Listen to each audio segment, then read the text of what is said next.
Hey, what's up there, YouTubers? It's me again, Brian, aka Gamer 55551, and I am back with a review slash thought video. For this one, I want to give my review slash thoughts on the fifth Indiana Jones movie, Indiana Jones and the Dial of Destiny. I just came back from the theaters to see that movie, though. And for parents out there, it's worth pointing out Indiana Jones and the Dial of Destiny is rated PG-13 here in the USA. And for those who are curious about the running time is 2 hours and 34 minutes. When people think of, Lucasfilms, the one thing that pops on their head is, of course, obviously the Star Wars franchise. But Lucasfilms has done other IPs as well. Some of them can be like stuff like Willow to even ones like as far back as like American Graffiti. And Indiana Jones is certainly another IP from Lucasfilms and all. I remember watching the original Indiana Jones movies like when I was little, like Raiders of the Lost Ark, Temple of Doom, and of course The Last Crusade. Though I mean, those are considered classic movies in my book and all. And in 2008, we did had a long-awaited sequel, another entry by the name of Kingdom of the Crystal Skull.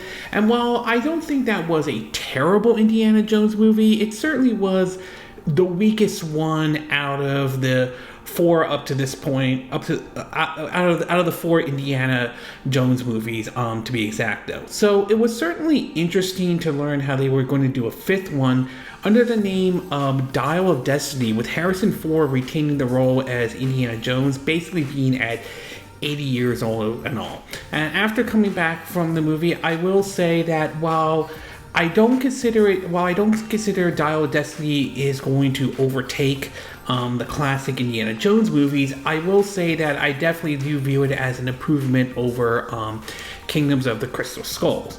In terms of what I'll break it down in terms of what I like and what I didn't like, mix, not sure about.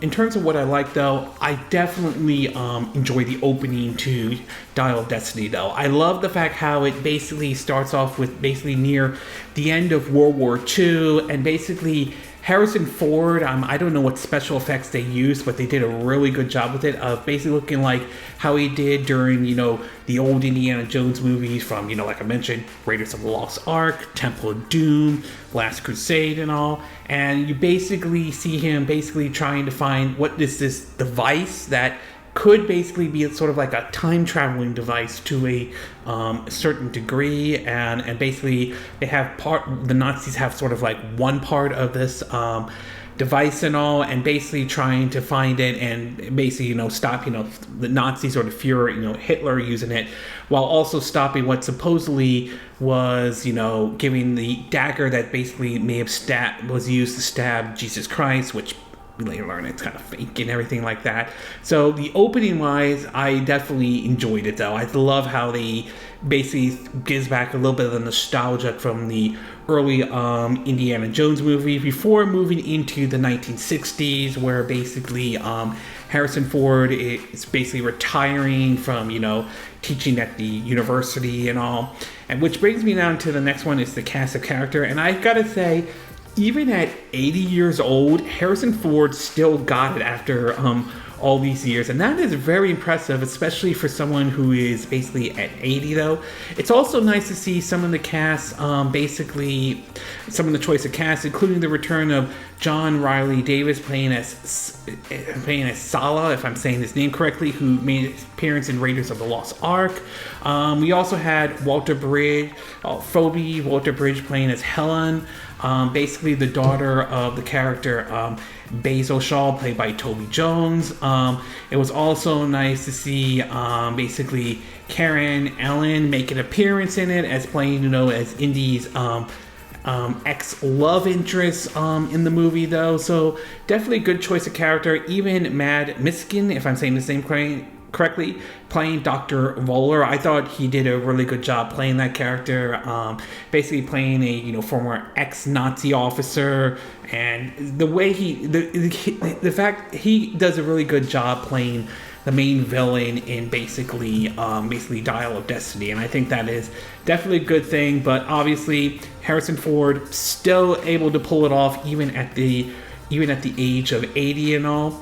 And finally, last but not least, I will say, as I mentioned before, I definitely view this movie as a improvement over Kingdom of the Crystal Skull, though, from basically, especially from its storytelling to, in some ways, some of the visuals in it, though. So it definitely felt, the action felt a bit more closer to what the early Indy movies was, more than I could say about the action than in basically Kingdom of the Crystal Skulls. Again, I don't think that movie was bad, but not as good as the original Indiana Jones movies. And I felt Dial of Destiny felt more closer to the early Indy movies, which certainly is a good thing, though.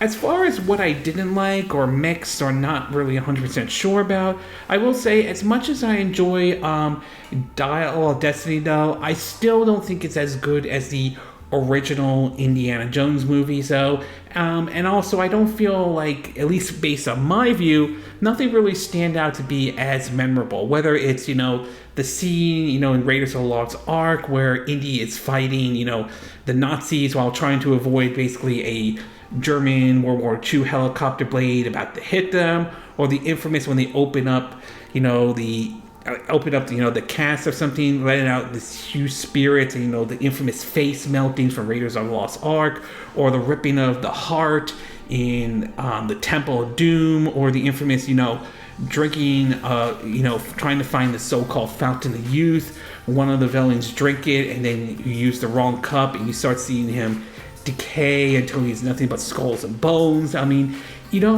I don't really see that here in Dial of Destiny, though. I'm not saying there weren't some neat moments in the movie, like when they travel back in time but not towards World War II. Talk about during the time when the Roman empires were sieging a certain area and all. So, I mean, there were certainly some good moments, but to me, nothing memorable compared to the original three Indiana Jones movie, though.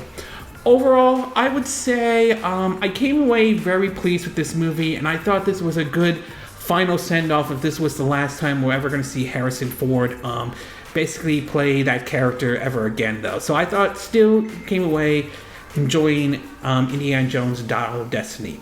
At its best, though, the opening is definitely one of the highlights for this movie, though, especially the kind of special effects they use to give it off a young Indiana Jones, though.